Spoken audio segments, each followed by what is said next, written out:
नमस्कार बंधु मैंने आपण आम यूट्यूब चैनल स्वागत। आज भिडियो आम जाना क्यों परिस्थिति ओडिशा सामाजिक सुरक्षा भत्ता बंद हो पारे और आपण क्यों कथार सावधान रहिबे। यह भिडियो कौन व्यक्तिगत भत्ता बंद हो दाबी करा जाऊ नहीं। यह केवल साधारण सूचना और सचेतनता भत्ता कहीं बंद हो पारे। सरकारी योजन केतेक समय लाभार्थी तथ्य जांच करा जाए। जदि कौनसी भूल तथ्य असंपूर्ण किंबा अयोग्यता संबंधी समस्या थाए तेबे लाभ प्रभावित हो पारे। बैंक खातार समस्या बैंक खाता बंद हो पारे।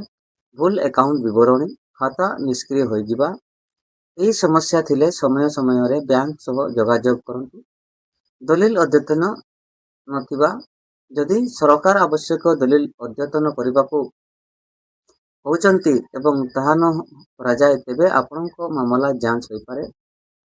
भूल तथ्य देबा आवेदन समय रे भूल किंबा भ्रांतिकर तथ्य देले जांच समय समस्या हो पारे।